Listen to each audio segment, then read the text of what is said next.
YouTube prognosticators and NFL fans everywhere. This is Andrew Warren, back here once again, giving you my thoughts about the wildcard game and my picks for the divisional round game. Well, I gotta tell you, straight up wise, I did 3-1, but against the spread, it was the exact opposite. I went 1-3, so a little of a hit and miss on the track on that, but, we're gonna try to get back on track against the spread, so we'll go from there. But, all in all, the Chiefs choking away as usual in the playoffs, which I expected in the division round, not in the wild card, but it is what it is. Chiefs came back and won the game. The Chiefs collapsed and lose against the Tennessee, 22-21.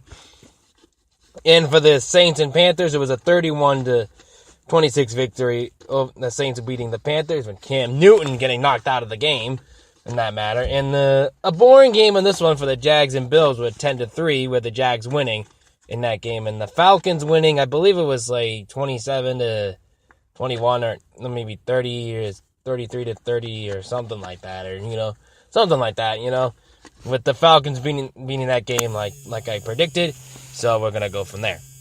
Anyways, that being said, on the line, we're gonna get straight to the division round game. Kicking things off, I'm gonna start off with the NFC side, I'm going to kick off with the Vikings and the Saints. So the Saints, that should be a good game to watch. I think that's probably their best game of the week. So I'm not going to say that. I think that's going to be one of the greatest games in the division round game. It's going to be a tight game. I expect it to be a close one. It could be, I don't know, it could be like a 1-point differential or a 3-point differential. But anyways, I'm going to tell you this. The Vikings had one of the best defenses in the league. And Case Keenum is playing on a hot roll right now, so I don't know if he's the answer to the quarterback position, but he is playing with a good offensive line that could protect him. That's why he's playing and having a hot streak right now, probably. But of course, the Vikings are I believe they're like a 4-point favorite in this game. But I'm gonna take the Vikings straight up though. But I'm gonna take the Saints +4 on the line. With that being said, though, my final score on this one, Minnesota 27, Saints 24. Now we're going to get to the Patriots and the Titans. That should be a good game. So I think this is going to be not necessarily, this could be a close game in the first half, and it's going to be an offensive explosion for the Patriots just like that. Like they've been doing all year. So I don't know, this could be a one. When Tennessee looks like they're going to try to pull off an underdog story, which I could see that, and they could do that. If there's a team that could pull off an underdog story, I think it's the Tennessee Titans. But they're playing the Patriots on the line. But I was scratching my bets on this one. This was really a tough one. But I'm going to take the Patriots over the Titans. But I'm going to hedge my bets on this one. I'm going to take because the Patriots are 13-point favorites in this game. I'm crazy enough to take the points. I'm going to say the Patriots -13. And that's on the line on that, so I'm going to take that. But my final score on this one, I think it's going to be Patriots 35, Titans 14. And to the Eagles and Falcons. So I expect this one to be a low-scoring game. It's going to be a cold game. Nick Foles is playing at quarterback. This is his first playoff game in the division round. I believe since the Saints, first playoff game, I believe, for Nick Foles, since the Saints and the Eagles, when the Eagles lost that game in their first road victory on the playoffs. But, the Falcons are both, they're playing the Atlanta Falcons, who are playing where they need to play right now. I mean, this could be affecting for the Falcons too, because they're not really used to the cold. So, neither is Nick Foles, I don't believe. But, I don't know, this could be a tight one. I believe this is going to be a low-scoring game, though. But, so, all in all, I think I'm going to take the upset on this one. I'm going to take the Eagles over the Falcons. And on the line, though, the Falcons are 2.5-point favorites in this game. I'm taking the Eagles +2.5 because I picked them as an upset. My final score, Eagles 21, the Falcons 16. And the Steelers and Jaguars. Well, the Jags are having an underdog story of their own. They had the first time in the playoffs in 10 years, and they finally make it a division round against Pittsburgh, which the Jags met Pittsburgh early in the year 30-9 and everything else.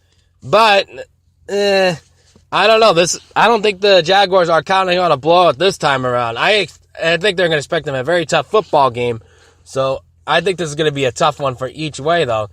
But, I'm not really too trusting on the Steelers defense right now. I understand that the Steelers have a great offense. Don't get me wrong. The Killer Bees are the Killer Bees. But, I can't rely on that defense all the time. That being said, though, I'm going to take the Steelers over the Jaguars because I think the Steelers may pull it off. But on the line, though, the Steelers are a touchdown and a half-point favorite in this game. I can't take that. I mean, I got to take the Jaguars plus the 7.5 because you never know what if the Steelers might make it to a close game again. I really can't trust that Steelers defense at all. I really can't. But on the line, though, that's on the line. So excuse me. But my final score in this one. Steelers 31, Jaguars 28. I really believe this is going to be going right down to the last second field goal like the Steelers have been playing all year. Don't get me wrong. I mean, they get in the victories, but you can't rely on that all the time, though, because remember what happened against the New England Patriots for them? They kind of almost blew that game away with them because of that. So that's what I'm saying, because I'm not saying the Jaguars will win, but I think they have a shot. But you never know. But kind of now back to the Patriots and Titans. I almost forgot. The Titans have not beaten the Patriots since 2002, which I looked that up, which I find that amazing. Because the last two times, the first one they met was 2003, though. Patriots won 38-30. Then they met in the division round that year. It was 17-14. All in all, I think the last 4 games, it was like 40-30, 33-16, or 59-0, or something like that. Well, I remember 2009 was the 59-0 victory. Then I think there was a 33-16, and I think there was a 40-23 score in one of those 2 years. But anyways, the Patriots had their number over the last 15 years or so. But this is kind of interesting. I never really noticed that. So that's why I was hedging my bets on this one if I try to pick the Patriots in that. But we'll see how it goes. But I wouldn't be surprised if the Titans try to make it a close game, though. But anyways, I just forgot to mention that for that. Big shout out today was Gino's Picks. You definitely check Gino's Picks around. I'm definitely check him out. And check out all the NFL YouTube prognosticators down below. I'll have the links down below, which I know I've been slacking off on that. I'm going to try to get right back on track on that. So anyways, that being said, this is Andrew Warren saying good luck to you guys this week and see you guys in the conference championship games. Peace.